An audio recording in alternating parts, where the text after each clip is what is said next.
Hey everybody, welcome to the Vinyl channel. I'm the Vinyl Guy Boz. On this episode, I'm going to give you a review of a turntable that I have. I've had it for, I think it's just a tad over 4 years, but I'm going to go ahead and say 4 years. Okay, but it is the Pro-Ject Essential III turntable. I got the actual special edition of it, which was the Beatles Sgt. Pepper's drum version, which has the Beatles logo on it and a Sgt. Pepper's logo on it. But essentially, it's the same as the Essential 3 as if you got it in the red or the blue or the white. I'm going to go ahead and give you a review of the way that I've used it over the last 4 years and what I like about it and what I don't like about it. So stick around and don't touch that dial. Okay everybody, so like I said in my intro, I'm going to give you a review of this turntable. This is again the Pro-Ject Essential III. I've had it for 4 years, perhaps a little bit over 4 years, but it's been one hell of a turntable. But I'm going to go ahead and get started on the actual, go from the top to the bottom. We have here the lid. Of course the lid is just a lid. It's actually really nice. They put this little angled part of the lid here, which actually gives it a very nice look. I really like that a lot. It's smoked, has a smoked color to it. The lid has the Pro-Ject emblem on the top center, which is awesome. And it goes up and down like it's supposed to. What more can you want from a lid, right? But I will go ahead and tell you about this. So these hinges, okay, I'm not sure if you can see that one over there, but it's the same as this one. So when I first got this turntable, I had a problem opening the lid. The hinges were so tight. Okay, the hinges are so tight that when I went to open the lid, a lot of times it would actually lift the front of the turntable off of the table. So what I had to do is I had to go out and get some WD-40, and I had to go out and actually spray these hinges. Once I sprayed them with the WD-40, the problem was resolved. No more issues, but that is something I had to do, and I did want to go ahead and bring that to your attention. But other than that, awesome so far. So let's go ahead and look next at the tone arm. Okay, the tone arm is really nice. They have the Pro-Ject logo written here right on the side of the tone arm. It's a real nice design. This is an audiophile table, so it's an audiophile arm.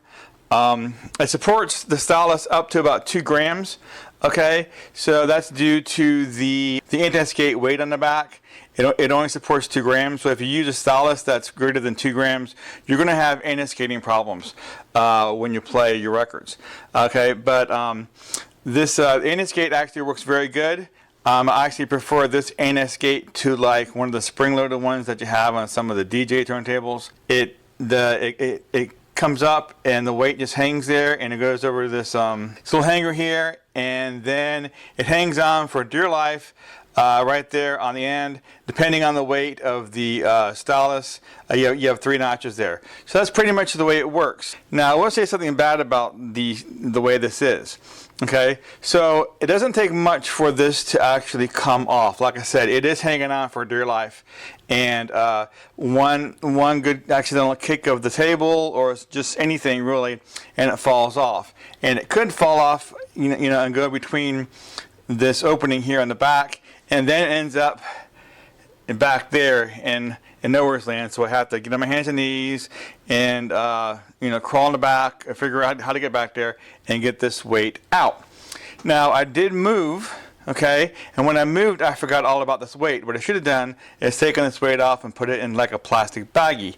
But I didn't do that. I forgot about it. I picked up the turntable, I put it in the car, and I drove off. When I finally got around to setting this turntable up, I realized that the weight, this little weight here, was gone. It was nowhere to be seen. So I actually had to go out to eBay and spend $20. It was the same price on Amazon, so it didn't matter either way. But spend $20 and replace this weight. So I wasn't too happy about that. But other than that, the weight actually works pretty good. So let's talk about the 45 RPM adapter for a second. This turntable did not come with a 45 RPM adapter. A lot of turntables today don't come with 45 RPM adapters. This is a Beatles, again, this is a Beatles Edition turntable. So I decided to go out and get a Beatles 45 RPM adapter. Now, of course, there's also no place to store this. You know, it's just sitting there. There's no like indentation, no real place to store the 45 RPM adapter. So I just put it back here, make it look straight, make it look pretty, and it just sits back there. So let's go ahead and talk about the Platter. So this version of the turntable came automatically with a acrylic platter. It's right under here. It's white. It's not clear like with the other turntable I had. This one is actually white, semi clear. So I will say one thing about this acrylic platter.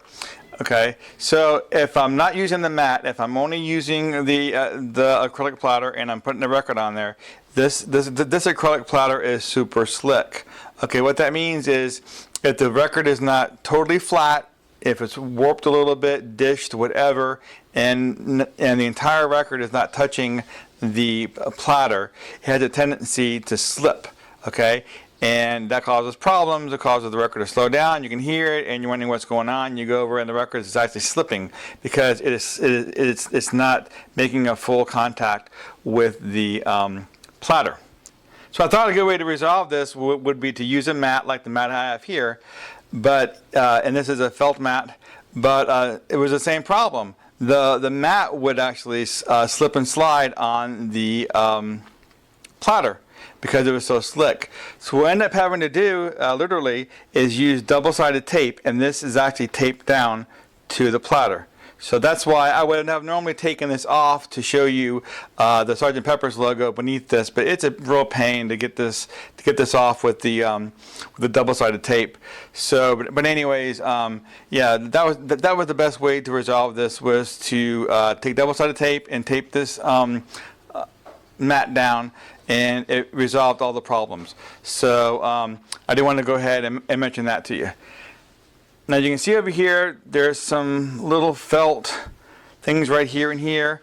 This did not come with the table originally. I put them on there, and that's because whenever I lower the lid, it is a little bit on the loud side. It does click a little bit, and I figured that would dampen the noise a little bit, and it has helped somewhat.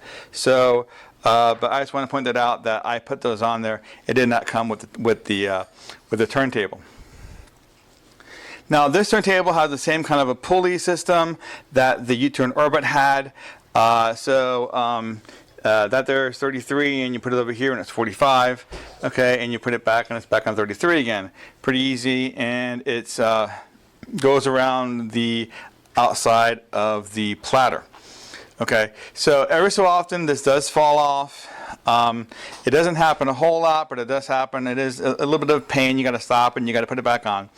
But I will say this: I had a big problem with this with the U-turn Orbit. Okay, the belt would constantly get stretched out. I was replacing the belt about 2 or 3 times a year. Okay, because the belt would get stretched out.